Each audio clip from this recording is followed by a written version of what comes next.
Welcome to the Unity BootCamp lesson on posting a score to a leaderboard. In this lesson, we're going to be posting a score to the main leaderboard using the post score to leaderboard request. Taking a look at the API reference, we can see the parameters that are required for this request. We need to pass in the leaderboard ID, the score, and some optional JSON data. Click the JSON response to familiarize yourself with the data that the request will return. Open Visual Studio and navigate to the network script. Declare a pair of public callback delegates for the post score to leaderboard request. Declare a public method called isUsernameSaved. In the body, return whether the mUsername member variable is empty or not. Scroll down, declare a public method called postScoreToLeaderboard. This method takes in the leaderboard ID, the user's time, the nickname, and the callback delegates that we just declared as the parameters. In the body of the method, we're going to check to see if the user is authenticated. If the user is not authenticated, we'll log in a meaningful error message, and if set, we'll invoke the failed callback delegate. If the user is authenticated, declare success callback lambda. In the body of the lambda, log the response data. And if set, invoke the completed callback delegate.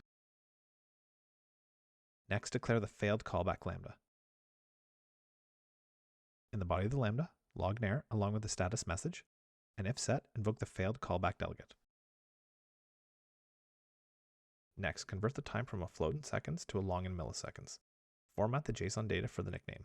Finally, invoke the brainCloud leaderboard services post score to leaderboards request. Pass in the leaderboard ID, the score, the formatted JSON data, and the success and failure callback lambdas as the arguments. Next, we're going to implement an overloaded post score to leaderboard method. This method doesn't take in a nickname parameter. In the body, we'll invoke the other post score to leaderboard method, and in the place of the nickname, we'll pass in the player's username as the argument. Save the file. Navigate to the post score dialog script. Declare a pair of private network callback delegates for the post score request.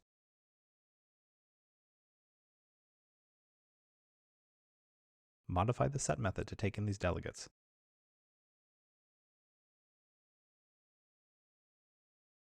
In the body of the method, assign the parameters to the member variable delegates.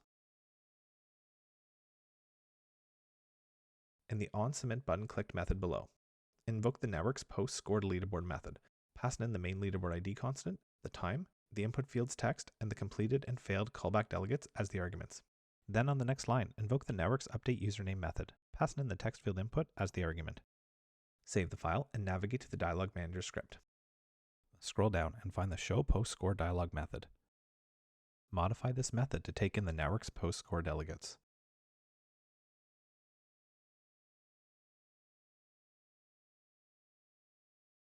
Then, pass in the delegates as arguments for the post score dialog's set method. Save the file. Navigate to the game script. Scroll all the way to the bottom. Declare a private method called onPostScoreRequestCompleted. In the body, invoke the leaderboards manager's setUserTime method. Pass in an mElapsed variable as the argument. Then invoke the network manager's requestLeaderboard method. Pass in the main leaderboard ID constant and the onLeaderboardRequestCompleted method as the arguments. We're re-requesting the leaderboard since it was just updated with our score. We want to display the most up-to-date leaderboard to the user. In the onLeaderboardRequestCompleted method above, add an if-else statement to check if the game is over. In the else statement, make sure to include the existing 2 lines that hide the connecting dialog and show the main menu. In the if statement, write another if statement that checks to see if the game mode is endless and that the leaderboard's name is the main leaderboard. In that if statement, show the play again dialog and show the leaderboard dialog. Scroll up and find the update method.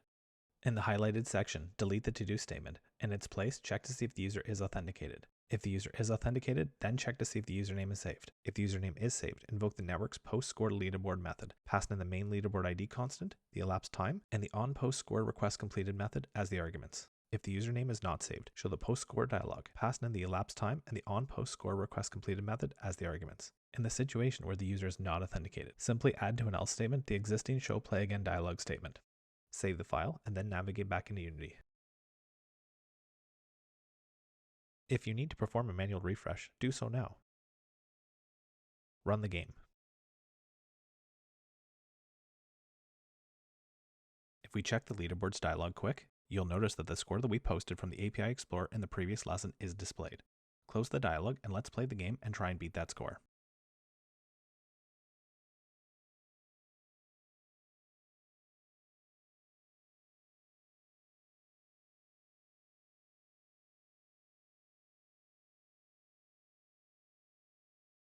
Once the spaceship explodes, the game is over and our score is submitted to brainCloud. Notice that we weren't prompted to enter a nickname. That's because a username is saved. We entered one a few lessons ago. The leaderboard is now displayed and we can see our score. Integrating a leaderboard into the game's heads-up display is the next lesson in the Unity BootCamp.